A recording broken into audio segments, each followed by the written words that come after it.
الحمد للہ رب العالمین والصلاة والسلام علی رسول الکریم اما بعد فاعوذ باللہ من الشیطان الرجیم بسم اللہ الرحمن الرحیم اللہم انی اسألک من فضلک ورحمتک فإنہ لا یملکها الا انت صدق اللہ و صدق الرسول الکریم۔ عزیزان گرامی قدر، السلام علیکم ورحمۃ اللہ وبرکاتہ۔ حضور کریم علیہ الصلوۃ والسلام کی ایک دعا میں نے تلاوت کرنے کی سعادت حاصل کی ہے۔ اس کا ترجمہ یوں ہے: اے اللہ، میں تجھ سے تیرے فضل اور تیری رحمت کی بھیک مانگتا ہوں، کیونکہ صرف تو ہی فضل و رحمت کے خزانوں کا مالک ہے۔ اللہ اور اس کے رسول کا قول سچا ہے۔ عزیزان گرامی قدر، امام بہقی ابن مسعود سے اور ابو داؤد الطیالسی اور ابن سعد واثلہ بن اسقا رضی اللہ تعالیٰ عنہ سے روایت فرماتے ہیں کہ ایک دن بارگاہ رسالت مآب صلی اللہ تعالیٰ علیہ وآلہ وسلم میں ایک مہمان آ گیا تو آپ نے ایک شخص کو امہات المومنین کی طرف بھیجا کہ بھی کچھ کھانے کو ہو تو اس نئے آنے والے مہمان کو پیش کیا جائے، لیکن کسی بھی در اقدس سے کوئی چیز میسر نہ ہوئی۔ پھر کیا تھا، عبد منیب محمد مصطفیٰ علیہ الصلوۃ والسلام شفیع المذنبین رحمت للعالمین و بالمؤمنین رؤوف الرحیم کے دست پاک بارگاہ قدرت میں اٹھ گئے۔ اللہ کریم کی جناب میں اٹھے، دست سوال دراز کیے اور عرض کی، جو میں نے حدیث پڑھی ہے: اللہم انی اسألک من فضلک ورحمتک فإنہ لا یملکها الا انت۔ اے اللہ، تجھ سے تیرے فضل اور تیرے رحمت کی بھیک مانگتا ہوں، کیونکہ صرف تو ہی فضل و رحمت کے خزانوں کا مالک ہے۔ اس کیا تھا، یہ کہنے کی دیر تھی۔ ایک بھونی ہوئی بکری اور تازہ روٹیاں کوئی لے کر حاضر ہو گیا آپ کی خدمت اقدس میں۔ سب سے پہلے حضور علیہ الصلوۃ والسلام نے اہل صفہ کو کھلایا، یہاں تک کہ وہ شکم پر ہو گئے۔ پھر ارشاد فرمایا: اے صحابہ، ہم نے اپنے پروردگار سے اس کے فضل اور رحمت کی بھیک مانگی ہے۔ اس کا فضل تو یہ ہے جو تم نے تناول فرما لیا ہے، اور ہم اب اس کی رحمت کے منتظر ہیں۔ سبحان اللہ۔ سبل الہدا جلد 7 پیج 149۔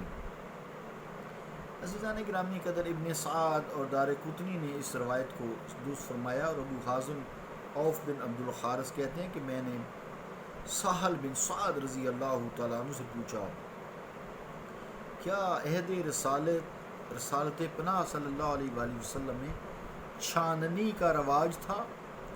آپ نے کہا کہ میں نے عہد رسالت میں چھاننی نہیں دیکھی، یہ آٹا چھاننے والی، اور نبی رحمت صلی اللہ علیہ وآلہ وسلم نے چھنا ہوا جو کا آٹا کبھی استعمال نہیں کیا۔ فرمایا یہاں تک کہ اس دار فانی سے رخصت ہو گئے۔ انا للہ و انا الیہ راجعون۔ تو اللہ کے پاس ملاقات کے لیے چلے گئے۔ اب اللہ کے فرماتے ہیں ہم جو پیسا کرتے، اس آٹے کے اوپر جو چھلکے جو کے یا اناج کے آ جاتے تھے، ان کو پھونک مار کر ہم اڑا دیتے تھے۔ کچھ چھوٹ جاتے تھے، کچھ بچ جاتے تھے، کچھ آٹا کے اندر رہ جاتے تھے، اور آٹا گوندھ کر روٹی پکائی جاتی تھی۔ حضرت ابو ہریرہ رضی اللہ تعالیٰ عنہ سے مروی ہے، آپ فرماتے ہیں کہ حضور علیہ الصلوۃ والسلام کے اہل خانہ پر پے در پہ 3 ماہ گزر جاتے مسلسل، کہ ان کے چولہے میں آگ نہیں جلائی جاتی تھی، روٹی پکانے کے لیے نہ سالن پکانے کے لیے۔ سننے والوں نے پوچھا کہ اے ابو ہریرہ رضی اللہ تعالیٰ عنہ، پھر وہ زندہ کیسے رہتے تھے؟ آپ نے بتایا کھجور اور پانی پر گزرے اوقات ہوتی تھی۔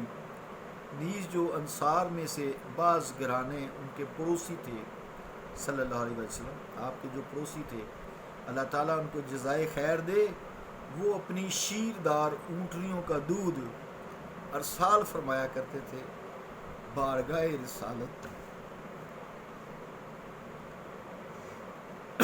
امہات المومنین کے گھروں میں رات کے وقت دیا بھی نہیں جلا کرتا تھا۔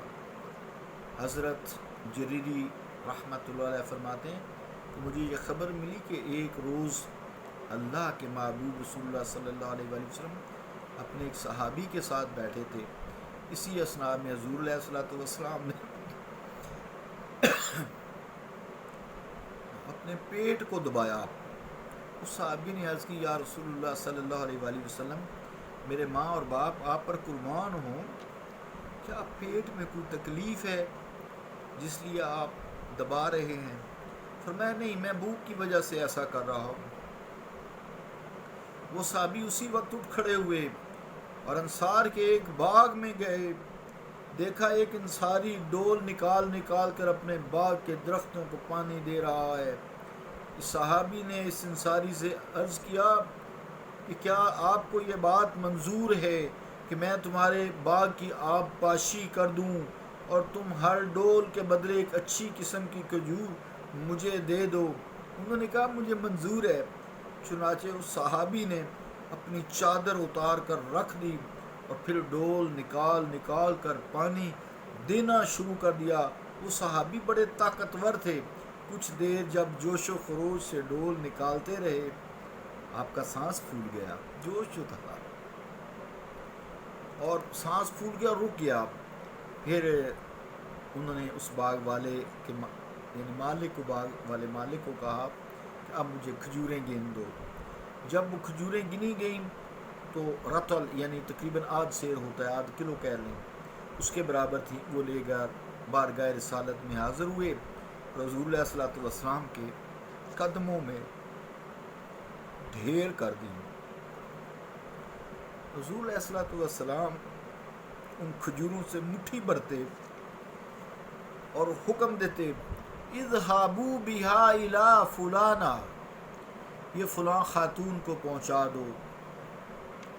پھر مٹھی بھرتے، فرماتے یہ فلاں خاتون کو پہنچا دو۔ اسی طرح حضور علیہ الصلوۃ والسلام نے مٹھیاں بھر بھر کر نام لے لے کر